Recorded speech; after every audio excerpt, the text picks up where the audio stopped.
ప్రభాస్ హీరోగా మారుతి దర్శకత్వంలో రూపొందుతున్న రాజాసాబ్ సినిమా ఎప్పుడు వస్తుందా అంటూ ఫ్యాన్స్ ఆసక్తిగా ఎదురుచూస్తున్నారు. సినిమా షూటింగ్ ముగింపు దశకు వచ్చింది కనుక ఏప్రిల్ నెలలో ముందుగా నిర్ణయించిన తేదీకి వస్తుందని అంతా భావిస్తున్న సమయంలో చిత్ర యూనిట్ సభ్యుల నుంచి సినిమా ఆలస్యం అంటూ లీక్ వచ్చింది. మారుతి నుంచి ఎలాంటి అధికారిక ప్రకటన అయితే రాలేదు. అయినా రాజాసాబ్ సినిమా వాయిదా అని దాదాపు కన్ఫర్మ్ అయిపోయింది. తాజాగా సంక్రాంతి కానుకగా చిత్ర యూనిట్ సభ్యులు విడుదల చేసిన పోస్టర్లో కూడా సినిమా ఏప్రిల్ నెలలో లేదు అంటూ కన్ఫర్మ్ అయింది. సంక్రాంతి కానుకగా పలు సినిమాల నుంచి అప్డేట్స్ వచ్చాయి. మారుతి రాజాసాబ్ నుంచి ఎలాంటి అప్డేట్ ఇస్తాడా అంటూ అంతా ఆసక్తిగా ఎదురు చూస్తున్నారు.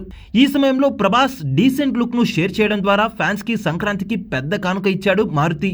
భారీ అంచనాల నడుమ రూపొందిన రాజాసాబ్ సినిమా ఇదే ఏడాది సమ్మర్ లో విడుదల చేయాలని మారుతి భావిస్తున్నప్పటికీ ప్రభాస్ కి ఇటీవల జరిగిన యాక్సిడెంట్ కారణంగా ఆలస్యమయ్యే అవకాశాలైతే ఉన్నాయి. దాదాపు 3 సంవత్సరాలుగా ఈ సినిమా గురించి ఫ్యాన్స్ మాట్లాడుకుంటూనే ఉన్నారు. ఇప్పుడు మరోసారి సినిమా గురించి సంక్రాంతి సందర్భంగా మాట్లాడుకునే విధంగా తాజా పోస్టర్ అయితే చేసింది.